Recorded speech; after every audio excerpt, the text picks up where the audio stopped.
नमस्कार विद्यार्थी मित्रांनो. गेल्या काही दिवसांमध्ये एक चर्चा आपल्याकडे चालू आहे. लोकसत्ता या महत्त्वाच्या मराठी वृत्तपत्रामध्ये एक फ्रंट पेज बातमी आलेली होती, की त्याच्यात त्यांनी दिलं होतं, की यावर्षीच्या UPSCच्या रिझल्ट्समध्ये मराठी माध्यमातनं मेन्स लिहिणाऱ्या कोणत्याही विद्यार्थ्याचं सिलेक्शन अंतिम यादीत झालेलं नाही. आणि मग त्याच्यानंतर लोकसत्ताने त्यावर एक विशेष लेख सुद्धा लिहिलेला आहे. त्याची वेगवेगळी मतमतांतर आता त्याच्यामध्ये यायला लागलेली आहेत, की मग मराठी मुलांमध्ये काय इंटेलेक्च्युअल ॲबिलिटीची काही कमतरता आहे का? किंवा मराठी मुलांना इंग्रजी जमत नाही का? किंवा मुळातच मराठीमध्ये UPSCचं GS 1, 2, 3, 4 हा नवा पॅटर्न 2013 पासून आल्यापासून जे काही आहे, तर त्याचं मटेरियल कमी आहे का? किंवा मराठी मुलांमध्ये कष्ट करण्याची कॅपॅसिटी नाही आहे का? असे वेगवेगळे मतप्रवाह आता सध्या बघायला मिळत आहेत. तर आता गेल्या 8-10 वर्षातला माझा जर टीचिंग एक्सपिरियन्स माझ्या दृष्टिकोनातनं मी याबद्दल काही सांगू शकतो, की मराठी मुलांमध्ये कष्ट करण्याची कॅपॅसिटी जी आहे ती कमी नाही आहे. मराठी मुलांमध्ये इंटेलेक्च्युअल कॅपॅबिलिटी जर तुम्ही म्हणाल, तर उत्तरेतल्या किंवा दक्षिणेतल्या विद्यार्थ्यांच्या पेक्षा काकणभर सरसच मला ती गेल्या 8-10 वर्षात वाटत आलेली आहे. किंबहुना अनेक मराठी UPSC ॲस्पायरंट्स किंवा MPSC ॲस्पायरंट्समध्ये आत्यंतिक किंवा ज्याला आपण म्हणतो की अतिरिक्त इंटेलेक्च्युअल ॲबिलिटी जी आहे ना, ती दिसून येते आहे. विशेषतः महाराष्ट्रातले जे क्लासेस आहेत, त्या क्लासेसचे साधारणतः मला आढळून आलेले गेल्या 7-8 वर्षात 2 पॅटर्न्स आहेत. एक पॅटर्न म्हणजे आत्यंतिक सुमार, मार्केट ओरिएंटेड, बाजारू अशा पद्धतीचं मार्केटिंग करून UPSCचं एक इल्युजन क्रिएट करून मुलांना जे काही आहे त्या UPSCच्या फक्त फॅसिनेशन थ्रू जे आहे ते काहीतरी क्लासेस चालवत राहणे हा एक प्रकार आहे. आणि दुसरा, UPSC ही काहीतरी खूप मोठी ज्ञानाची परीक्षा आहे. ती तुम्हाला जगभरातलं काहीतरी ज्ञान माहीत पाहिजे, मग तुम्हाला फार इंटरडिसिप्लिनरी काहीतरी आकलन पाहिजे, अशा पद्धतीचं एक स्कूल आहे. या दोघांच्या मध्ये कुठेतरी UPSC राहते, हे माझं गेल्या विशेषतः 2021 पासूनचं आकलन आहे, की ज्याला आपण म्हणतो की आत्यंतिक परीक्षार्थी असणं, मार्कांसाठी सतत विचार करत राहणं, टच अँड गो करणं, एखादा मुद्दा पटकन वाचून घेऊन त्याच्यावर स्वतःचं काहीतरी विचार मंथन करणं, हे UPSCला अपेक्षित आहे. सोल्युशन प्रोव्हाइड करणं, ना की डीप डाईव्ह करून एकाच विषयामध्ये मास्टर होणं. मराठी समूहामध्ये मग तुम्ही मराठी भाषेत पेपर लिहा किंवा इंग्लिशमध्ये पेपर लिहा, अशा विद्यार्थ्यांची संख्या जास्त आहे, की ते पॉलिटीचे एक्सपर्ट होतात, ते जॉग्रफीचे एक्सपर्ट होतात, ते सोशॉलॉजीचे एक्सपर्ट होतात, ते सगळे होतात, पण ते अधिकारी होत नाहीत. आणि हा प्रॉब्लेम मराठीमध्ये यायला लागलेला आहे. याचं कारण इथल्या सगळ्या अकॅडमिक झोनचं स्वरूप मला आढळून येतंय.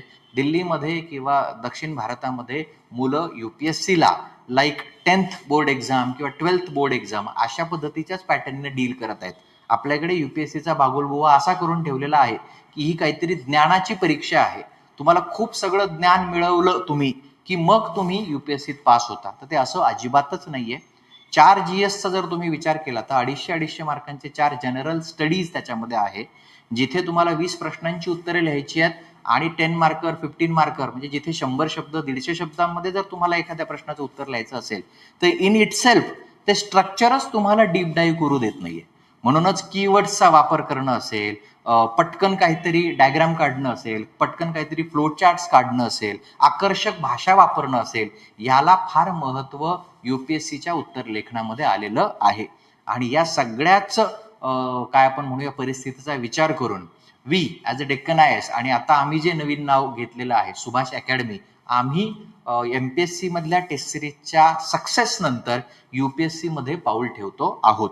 आणि UPSCचा विचार करत असताना आमचा जो हेतू आहे, की ज्याला आपण म्हणतो की महाराष्ट्र धर्म वाढवावा, आणि फार ती वेदनादायक बातमी आहे, की मग काय 32 लोकांनी मेन्स दिली आहे आणि मग 2च लोकांना इंटरव्ह्यूचा कॉल आहे आणि त्याच्यातही कोणाचं सिलेक्शन नाही. याचा अर्थ रिजनलमध्ये टॅलेंट कमी आहे का? तर अजिबात असं नाहीये. अनेक विद्यार्थी माझ्याकडे लिहित असतात, तर मला त्यांच्यामध्ये जाणवलेली एक गोष्ट, की ते काय आपण म्हणतो की सगळं होतात. म्हणजे एक विनोदी भाषेत म्हणायचं तर ते सोशल सायन्सेस शिकता शिकता बहुतांश विद्यार्थी आपल्याकडचे मार्क्सवादी होतात. कुठला कार्ल मार्क्सवाला मार्क्सवादी, आणि नॉर्थ आणि साऊथचे जे आहेत तेही मार्क्सवादीच असतात, पण ते गुण या अर्थानं मार्क्सवादी होतात. म्हणजे हा थोडासा विनोदाचा भाग आहे. आपल्याकडचे लोक त्याच्यामध्ये शिकल्या जाणाऱ्या जेवढे काही आपण म्हणूया विचार प्रवाह आहेत, म्हणजे फेमिनिस्ट होतात, मार्क्सवादी होतात, सेक्युलर होतात, पुरोगामी होतात, झालेच तर काय प्रतिगामी होतात, पण परीक्षा पास होत नाही. आणि हा मराठी एकूणच इंटेलिजन्स याचाच तो भाग आहे की या परीक्षेकडे तसं ते बघितलं गेलंय. गेल्या 5 वर्षामध्ये युपीएससी खूप बदलली आहे. ती 10वी-12वीच्या बोर्डासारखी झाली आहे. त्याच्यामध्ये फ्लॉवरी लँग्वेज असणं, त्याच्यामध्ये एनसीईआरटीवर कंट्रोल आणि बेसिक करंट करणं हे अपेक्षित आहे.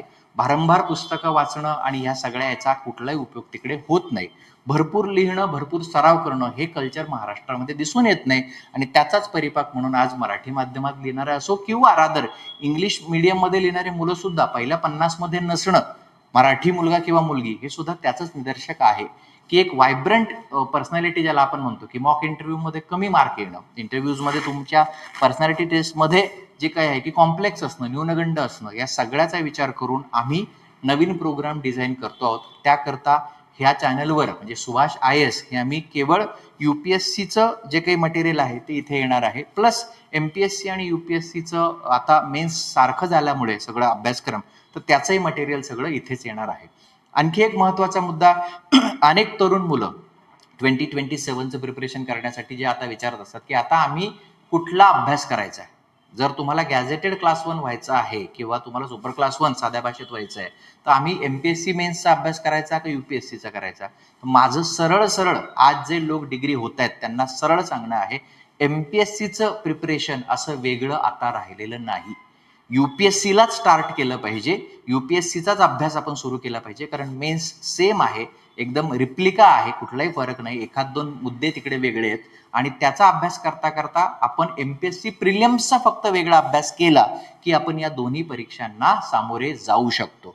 त्यामुळे एक प्रकारचं स्थैर्य सुद्धा MPSCने आपल्याला आता दिलेलं आहे की कदाचित UPSC मध्ये जर रिझल्टमध्ये 19-20 काही झालं, 1-2 अटेम्प्ट मध्ये काही तिकडे शक्य झालं नाही, तर तिथे तुम्ही महाराष्ट्रात DCDYSP तहसीलदार होऊ शकता. लक्षात येतंय? सो त्या दृष्टीनं आपण एक महत्वाचं पाऊल म्हणजे UPSC प्रिलिम्स 2026 साठी येत्या 11 एप्रिल पासनं फ्री मॉक टेस्ट सिरीज जी आहे ती लॉन्च केलेली आहे.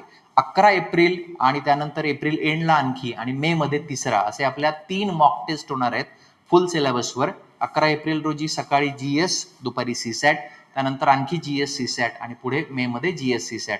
तर आयोगाच्या धर्तीवर ज्या पद्धतीने डेक्कन IASनं गेली 8 वर्ष 9 वर्ष टेस्ट सिरीज मध्ये काम केलेलं आहे, तेच काम आता मी सुभाष अकॅडमीच्या मार्फत आपण UPSC मध्ये सुद्धा करणार आहोत. महाराष्ट्राला मोठी ज्ञानाची परंपरा आहे.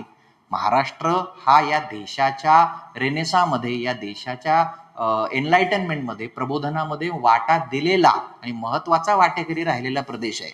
महाराष्ट्राला जाज्वल्य इतिहास आहे, म्हणजे न्यायमूर्ती रानडेंपासून तर डॉक्टर बाबासाहेब आंबेडकरांपर्यंत आणि डॉक्टर काय आपण म्हणूया राघव भांडारकरांपासनं तर CD देशमुखांपर्यंत, अशी प्रत्येक क्षेत्रामध्ये म्हणजे कायदा असू दे, इकॉनॉमिक्स असू दे, हिस्ट्री असू दे, कुठलंही क्षेत्र तुम्ही घ्या, महाराष्ट्रानं महत्वाचे विचारवंत आणि ज्ञानी असे जे काही आहे थोर लोक ह्या देशाला दिलेले आहेत.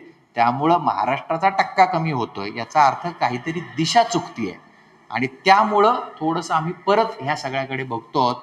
आणि आमचा हा प्रयत्न असणार आहे की नुसतंच काहीतरी भाषणबाजी करण्यापेक्षा किंवा मराठी मुलांना काहीतरी न्यूनगंड आहे आणि वगैरे आहे याच्यात काही अर्थ नाहीये. जर न्यूनगंड असेल तर तो कसा दूर करायचा आणि काय करायचं याविषयी आपण प्लॅन करणार आहोत. सो त्याकरता सुभाष IAS हे सुभाष अकॅडमी हे जे आपलं जुनं चॅनल आहे तिथे आता फक्त ऑब्जेक्टिव्ह परीक्षांचे अपडेट्स येतील. या चॅनलवर लेखी म्हणजे UPSC मेन्स आणि MPSC मेन्स, UPSC प्रिलिम्स आणि MPSC प्रिलिम्स ह्या परीक्षांचे अपडेट्स या चॅनलवर येतील. याचं एक नवीन टेलिग्राम चॅनल सुद्धा आपण सुभाष IAS नावाने लॉन्च केलेलं आहे, त्याची लिंक डिस्क्रिप्शन मध्ये खाली दिलेली आहे. सो इथं आपण आता जोडले जाऊयात. इथे वेगवेगळे व्हिडिओज तुमच्याकरता येतील. महाराष्ट्रातल्या मुलांनी अधिकाधिक प्रमाणात किंवा मोठ्या प्रमाणात UPSC मध्ये सक्सेसफुल व्हावं हा आमचा प्रयत्न 2027 पासून असणार आहे. सो 11 एप्रिलला पहिल्या प्रिलिम्सच्या टेस्टला आपण नक्की भेटूया. 2026च्या प्रीसाठीची फ्री मॉक टेस्ट असेल. खाली दिलेल्या नंबरवरती तुम्ही संपर्क करून रजिस्ट्रेशन मात्र करा, कारण फर्स्ट कम फर्स्ट सर्व बेसिसवर ते असणार आहे. टेस्ट झाल्यानंतर तुम्हाला हार्ड कॉपीमध्ये PDF एक्सप्लेनेशन सुद्धा त्या GSच्या पेपरचं आणि CSATच्या पेपरचं मिळणार आहे. भेटूया. धन्यवाद.